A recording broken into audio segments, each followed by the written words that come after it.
नमस्कार। मैं Rita Kushwaha CRS group में आपका हार्दिक स्वागत करती हूँ। और आज का हमारा विषय है प्रत्यय। आज हम जानेंगे प्रत्यय किसे कहते हैं और इसके कितने भेद होते हैं।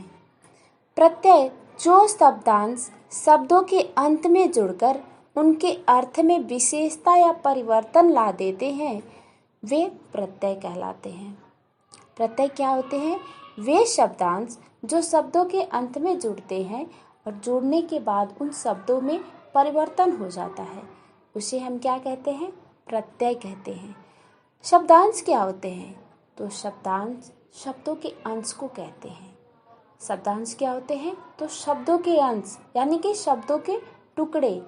इन शब्दांश का कहीं स्वतंत्र रूप से प्रयोग नहीं किया जाता है, या तो शब्दों के अंत में प्रयोग किया जाता है या शब्दों के पहले प्रयोग किया जाता है। तो इनका कहीं स्वतंत्र रूप से प्रयोग नहीं किया जाता है। हम एक एग्जाम्पल से समझते हैं प्रत्यय को। जैसे मनुष्य, हम एक संज्ञा शब्द लेते हैं। क्या है? मनुष्य एक संज्ञा शब्द है और हम उसमें ता प्रत्यय लगाते हैं। तो ता प्रत्यय कहाँ लगाएंगे? शब्द के अंत में लगाएंगे ना, क्योंकि ये प्रत्यय है। तो हम जब शब्द के अंत में ता प्रत्यय लगाते हैं तो जो हमारा नया शब्द बनेगा वह क्या बनेगा? मनुष्यता। क्या बनेगा? मनुष्यता। तो हमने देखा जब हमने उसमें ता प्रत्यय लगाया तो उसमें क्या हुआ? उस शब्द में परिवर्तन हो गया, मनुष्य से मनुष्यता हो गया। इसलिए हम इसे क्या कहेंगे? प्रत्यय कहेंगे। ता को क्या कहेंगे? प्रत्यय, क्योंकि वह शब्द के अंत में लगा और उस शब्द में उसने क्या किया? परिवर्तन कर दिया। तो हम उसे क्या कहेंगे? प्रत्यय। एक विशेषण शब्द लेते हैं, अच्छा। अच्छा क्या है? एक विशेषण शब्द है और हम उसमें आई प्रत्यय लगाते हैं। क्या लगाते हैं? आई प्रत्यय। तो जो नया शब्द बनेगा वह क्या बनेगा? अच्छाई। क्या बनेगा? अच्छाई। इस प्रकार हमने देखा कि अच्छा से क्या हो गया हो? अच्छाई, अर्थात इस शब्द में परिवर्तन हो गया। एक क्रिया शब्द ले लेते हैं, हंस। हंस क्या है? एक क्रिया शब्द है और हम इसमें ई प्रत्यय लगाते हैं। तो जो हमारा नया शब्द बनेगा वो बनेगा हंसी। क्या बनेगा? हंसी। तो हमने इसमें भी देखा कि क्या हुआ? इस शब्द में भी जब हमने प्रत्यय लगाया तो परिवर्तन हो गया। तो हम इसे क्या कहेंगे? प्रत्यय। मुझे लगता है अब आप लोग को ये समझ में आ गया होगा कि प्रत्यय किसे कहते हैं और प्रत्यय का प्रयोग हम कहाँ पे करते हैं। हम समझ लेते हैं अब कि उपसर्ग और प्रत्यय में क्या अंतर होता है। उसको उपसर्ग क्यों कहा जाता है और इसको प्रत्यय क्यों कहा जाता है। तो उपसर्ग किसी शब्द के पहले जुड़ते हैं। उपसर्ग क्या होते हैं? हमेशा पहले जुड़ते हैं। और प्रत्यय किसी शब्द के अंत में जुड़ते हैं। प्रत्यय किसे कहेंगे? तो जो शब्द के अंत में जुड़ते हैं, और उपसर्ग हमेशा शब्द के पहले जुड़ते हैं। एक एग्जाम्पल से समझते हैं। जैसे हमने एक शब्द लिया जन्म और हम उसमें आ उपसर्ग लगाते हैं। तो आ को हम कहाँ लिखेंगे?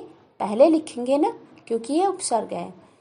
तो हम आ उपसर्ग लगाते हैं तो जो हमारा नया शब्द बनेगा वह क्या बनेगा? आज जन्म। क्या बनेगा? आज जन्म। एक प्रत्यय को समझ लेते हैं। हम एक शब्द लिए बूढ़ा और हम उसमें प्रत्यय लगाते हैं आपा। तो जो हमारा नया शब्द बनेगा वह क्या बनेगा? बुढ़ापा। क्या बनेगा? बुढ़ापा। बच्चों, तो अब हम जान लेते हैं कि प्रत्यय के भेद कितने होते हैं। प्रत्यय के दो भेद होते हैं। कितने भेद होते हैं? दो भेद होते हैं। कौन कौन से? कृत प्रत्यय और तद्धित प्रत्यय। क्या होते हैं? तद्धित प्रत्यय। कृत प्रत्यय किसे कहेंगे? तो वे प्रत्यय जो क्रिया के मूल रूप यानी धातु में जोड़े जाते हैं वे कृत प्रत्यय कहलाते हैं। ध्यान रखिए, किस में जोड़े जाते हैं? क्रिया के मूल रूप में जोड़े जाते हैं, धातु में, यानी कि धातु में। तो उसे हम क्या कहेंगे? कृत प्रत्यय कहेंगे। और कृत प्रत्यय से बने शब्द को हम कृदंत प्रत्यय कहते हैं। कृत प्रत्यय से बना शब्द क्या कहलाता है? कृदंत प्रत्यय कहलाता है। इसको एक एग्जाम्पल से समझते हैं हम। जैसे एक धातु लेते हैं हम लिख, क्या है, लिख एक धातु रूप है, क्रिया का धातु रूप है, और हम उसमें अक प्रत्यय लगाते हैं। तो जब हम अक प्रत्यय लगाएंगे तो जो हमारा नया शब्द बनेगा वह क्या बनेगा, लेखक। क्या बनेगा, लेखक। तो जो नया शब्द बना हमारा लेखक, इसे हम क्या कहेंगे, कृदंत प्रत्यय कहेंगे। क्या कहेंगे, कृदंत प्रत्यय। तद्धित प्रत्यय किसे कहेंगे, तो वे प्रत्यय जो क्रिया के मूल रूप यानी धातु को छोड़कर अन्य शब्द जैसे संज्ञा, सर्वनाम, विशेषण व अव्यय में जुड़ते हैं, उन्हें हम क्या कहेंगे, तद्धित प्रत्यय कहेंगे। क्या कहेंगे, तद्धित प्रत्यय।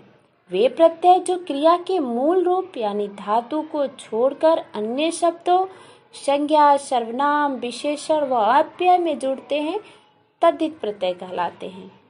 और जो तद्धित प्रत्यय से बने शब्द को हम क्या कहते हैं, तद्धितांत शब्द कहते हैं। क्या कहते हैं, तद्धित प्रत्यय से बने शब्द को तद्धितांत शब्द कहते हैं। जैसे एक एग्जाम्पल लेते हैं हम, सेठ।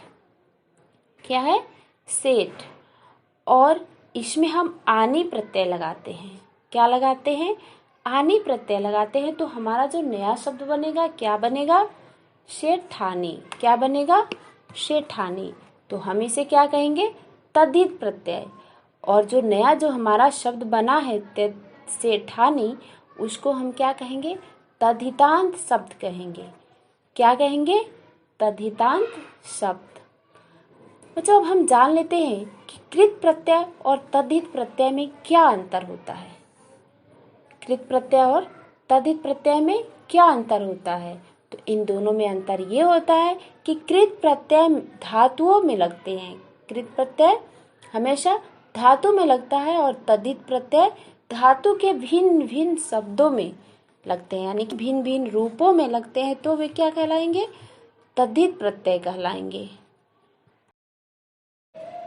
प्यारे बच्चों, यहाँ पर हिंदी के कृत प्रत्यय और उनके मूल शब्द यानी कि उनके धातु रूप और प्रत्यय और शब्द से निर्मित शब्द तथा तद्धित प्रत्यय से निर्मित शब्द भी दिए जा रहे हैं। आप लोग उनको ध्यान से पढ़ लीजिएगा और जो न समझ में आए उसको कमेंट बॉक्स में कमेंट करिएगा। Thank you so much.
Subscribe कीजिए हमारे चैनल को और बेल आइकन दबाना बिल्कुल ना भूलिए ताकि आपको लेटेस्ट लेटेस्ट अपडेट्स हमेशा मिलते रहे।